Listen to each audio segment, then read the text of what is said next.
Soyez les bienvenus sur le plateau télé du SFR Café et j'ai le plaisir de vous présenter mon invité, Mathias Cizaruc. Bonjour. Bonjour. Vous êtes chef de produit senior chez Quantum Surgical. Merci d'être avec nous pour nous parler de votre actualité, notamment ici au JFR.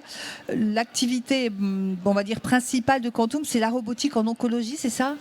C'est ça. Donc nous sommes une société basée à Montpellier, de plus d'une centaine de collaborateurs, et nous avons développé une assistance robotique pour aider en oncologie à traiter des cancers de façon mini-invasive et précoce, des traitements curatifs qui existent déjà, qui s'appellent par exemple l'ablation percutanée.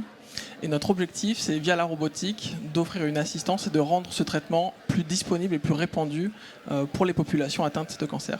Alors, vous avez développé une solution qui s'appelle Epiom, qui est une solution innovante pour la robotique interventionnelle. Est-ce que vous pouvez nous raconter un petit peu ?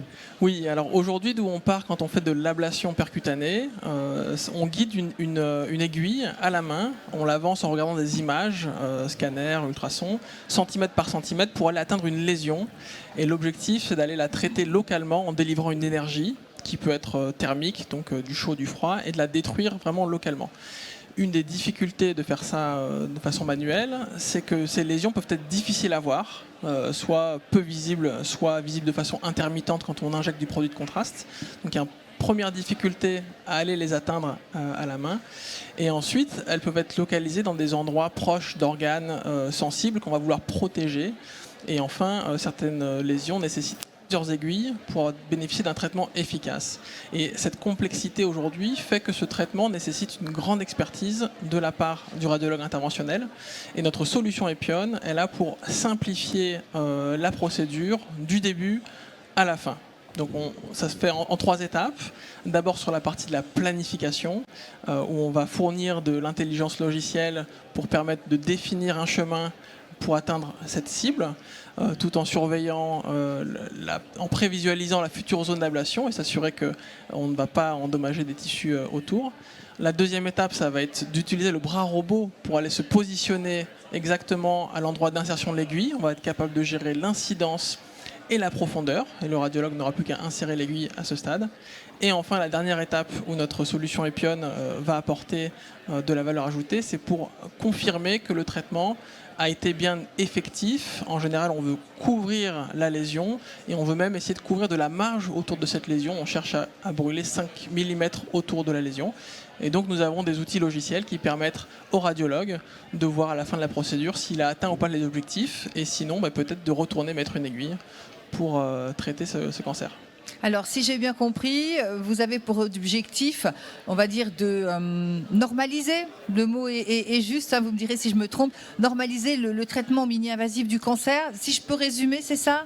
Oui, absolument. On essaye de standardiser la pratique d'un radiologue à l'autre, puisque ce qu'on se rend compte, c'est que c'est très dépendant de l'expérience du radiologue. Donc on essaye, avec cette solution, d'apporter un outil pour des jeunes radiologues pour monter plus vite en compétences, ou en tout cas faire plus vite des gestes complexes. Et on cible aussi des radiologues plus expérimentés qui font déjà ces gestes, mais pour leur apporter un peu plus de confort, de contrôle sur les étapes successives, et potentiellement aussi un peu moins de radiation, puisqu'il y a moins d'imagerie nécessaire intermédiaire de contrôle, et donc un peu moins de radiation pour le patient et le radiologue. Donc on veut s'adresser à tous les radiologues, quel que soit le niveau d'expérience. On pense que cet outil peut aider à standardiser les procédures. Concernant cette solution Epiom, quelles sont les indications premières, j'allais dire ? Nous avons démarré avec une indication en Europe sur le traitement des tumeurs dans l'abdomen, donc cancer du foie, cancer du rein, en percutané. Donc ça, c'est ce qu'on a obtenu fin 2021. On a pu démarrer 2 centres en France et atteint à ce jour à peu près plus de 200 procédures sur cette indication-là. Et récemment, cet été, on a aussi obtenu une extension d'indication pour aller traiter les tumeurs dans le poumon.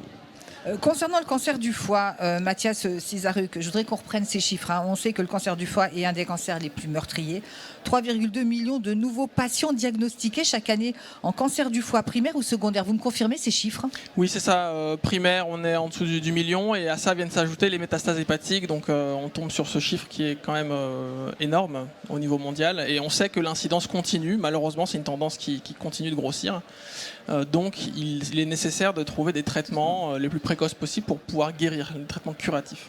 Alors comment fonctionne Epion dans le détail? Racontez-nous comment ça se passe. Donc il y a une première étape où le radiologue interventionnel va être capable de confirmer l'incidence et la trajectoire qu'il veut cibler. Donc on peut, typiquement sur l'abdomen, il faut éviter de passer sur une côte. Donc il y a toute une gestion de la balistique qui est faite au niveau de l'interface logicielle. Donc c'est facilité par les fonctionnalités d'Epion. Et au moment du geste, au moment de l'insertion de l'aiguille, la beauté d'Epion, c'est que puisqu'on a calculé en amont la trajectoire et qu'on vient se placer au bon endroit, il n'y a plus qu'à pousser l'aiguille en une fois de la peau à la lésion. On évite l'étape manuelle d'avancer petit à petit avec des scans successifs pour contrôler l'image. Donc c'est là le grand apport de la robotique, c'est d'être capable, aussi dans le cas de multi-aiguilles, on va vouloir placer des aiguilles avec un espacement parallèle, des distances inter-aiguilles très spécifiques, parce qu'il y a des traitements tels que l'électroporation irréversible qui nécessitent de bien maîtriser ces paramètres géométriques afin que le traitement soit efficace. Et Epion va être capable de donner ces informations à l'image, de participer au placement des aiguilles et donc d'aider à ce que le traitement soit efficace à la fin. Alors j'ai une question concernant les essais cliniques. Est-ce que vous en avez en cours et lesquels?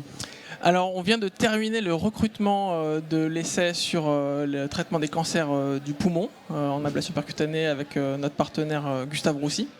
Donc l'étude est toujours ouverte puisqu'on fait le suivi des patients à 6 mois à 1 an, mais les résultats sont concluants et nous ont permis d'obtenir l'indication européenne, le marquage CE, sur cette base. Le dépistage du cancer du poumon et les traitements, c'est vraiment un enjeu important, pas dire essentiel de santé publique, parce qu'on le rappelle quand même, le cancer du poumon, c'est la première cause de mortalité par cancer. Pareil, c'est un fléau, le cancer du poumon, et on pense que Epion peut venir apporter un autre outil. Il y a déjà différents outils qui existent, mais selon le type de lésion, le type de stade avancé, c'est important de pouvoir apporter des outils différents aux médecins. Et on pense vraiment que notre plateforme Epion a un rôle à jouer dans le combat contre le cancer du poumon. Mathias Cizaruc, on parle beaucoup d'intelligence artificielle depuis quelques années. On en parle effectivement beaucoup ici au JFR encore cette année. Bon, tout le monde s'accorde à dire l'intelligence artificielle ne remplacera jamais un radiologue, on est d'accord. Mais il peut l'aider. Tout à fait. Et c'est un peu la même question avec la robotique. Est-ce que le robot va remplacer le radiologue? Absolument pas. On a besoin du radiologue pour contrôler la planification, pour assurer le geste d'insertion de l'aiguille et pour à la fin donner son verdict. Est-ce qu'on s'arrête là ou est-ce qu'on traite encore plus loin?